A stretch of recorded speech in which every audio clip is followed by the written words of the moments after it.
Chez nous, on aime beaucoup les muffins anglais, surtout pour le déjeuner.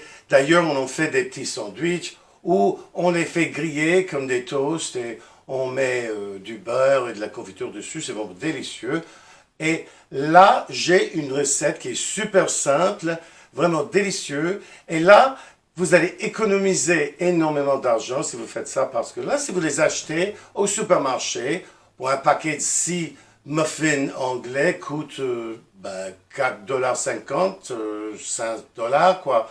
Enfin, assez coûteux, hein, et c'est le prix de 3 pains. 3 pains entiers que vous pouvez acheter. Moi, je trouve ça ridicule. Là, mes muffins sont bien économiques, vraiment super bon marché. C'est du cheap, quoi, mais c'est du bon. Vous allez aimer ça, c'est certain.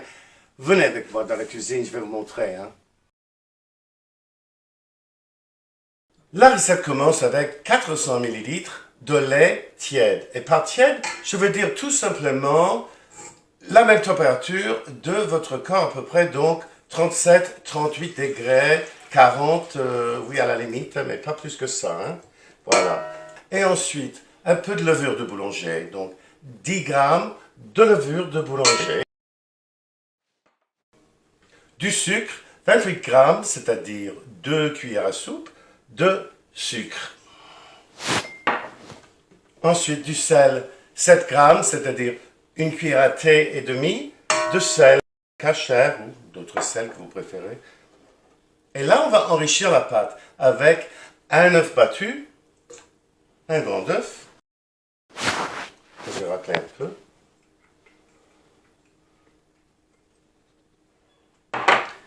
Et du beurre fondu et refroidi, là, c'est 3 cuillères à soupe ou 42 grammes.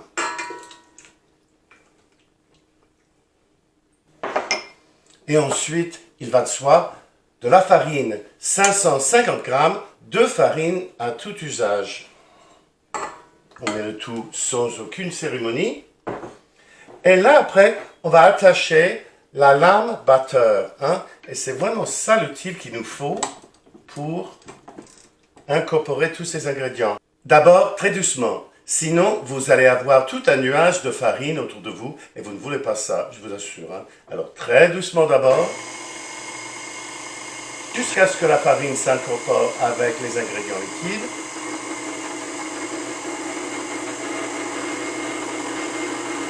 Ben comme ça, vous voyez. Et ensuite, à vitesse beaucoup plus rapide, pendant à peu près 5 minutes, jusqu'à ce que tous les ingrédients, toute la pâte, se ramassent autour de la lame batteur. Et puis on attend 5 minutes. Et là, comme vous voyez, la pâte commence vraiment à se ramasser autour de la lame. 30 secondes et ça y sera. Et voilà, ça y est. Bon, alors j'éteins ça. Et comme vous pouvez voir, hein, comme vous voyez, la pâte s'est ramassée tout autour de la lame. On va l'en libérer là, hein, comme ça, vite fait. Vous voyez, c'est une pâte très humide, mais bien élastique. Et bon, ben là, j'aime pas ça, laisser de la pâte sur le batteur. C'est vraiment pas mon style. Et voilà. Je vais racler le bol un tout petit peu pour faire une sorte de boule, hein, au fond de notre bol. Voilà. Et là, vous voyez, c'est vraiment une très belle pâte. Recouvrez le bol avec un torchon bien propre et laissez lever la pâte entre 60 et 90 minutes jusqu'à ce qu'elle soit bien doublée en volume. Voici la pâte après 75 minutes. Elle est bien doublée, hein, regardez. Et là, je vais tout simplement l'enlever du bol. Mais d'abord, je vais mettre un peu de farine sur le comptoir pour qu'elle ne colle pas. C'est une pâte, comme j'ai dit, bien humide, bien collante. Et là, on ne veut pas qu'elle colle au comptoir. Alors là, je mets un peu de farine sur mes paumes aussi.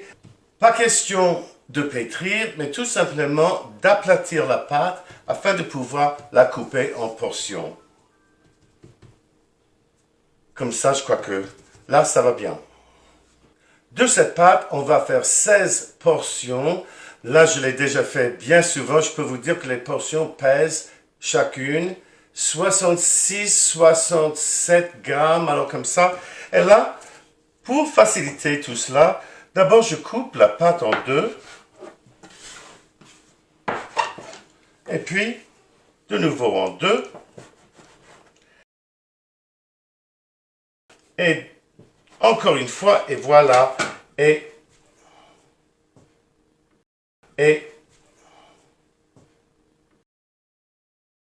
Ah, c'est juste un tout petit peu trop.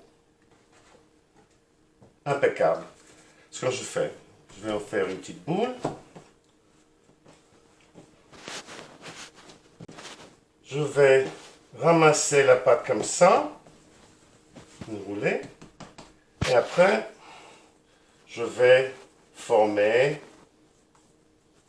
mon muffin. Et voilà le tout dernier. On va les laisser lever pendant 30 minutes, mais je vais les mettre directement sur la surface sur laquelle je vais les cuire. Alors là, je vais les mettre dans cette poêle anti-adhésive que je vais couvrir de son couvercle. Et je vais aussi en mettre à peu près la moitié de ces muffins sur mon grille électrique, comme ça. Et je vais les couvrir d'une serviette pendant la période où ils vont lever. Allumez le grille à 325 degrés Fahrenheit, c'est 163 degrés Celsius, et laissez-les cuire pendant 3 à 7 minutes jusqu'à ce que le fond soit bien doré. Ah, regardez, après 3-4 minutes, retournez-les pour voir s'ils sont dorés, et puis s'ils sont bien dorés. Si le premier est bien doré, retournez les autres.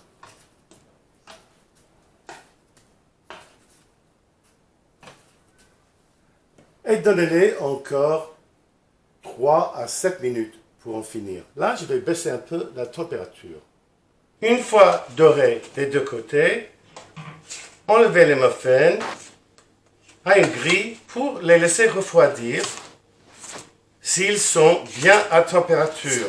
Sinon, vous pouvez les mettre dans un four à 350 degrés, c'est-à-dire 175 degrés Celsius, pour 5 à 10 minutes, et ils vont finir très bien comme ça au four. Sur la cuisinière, vous voyez, ce n'est pas vraiment très différent.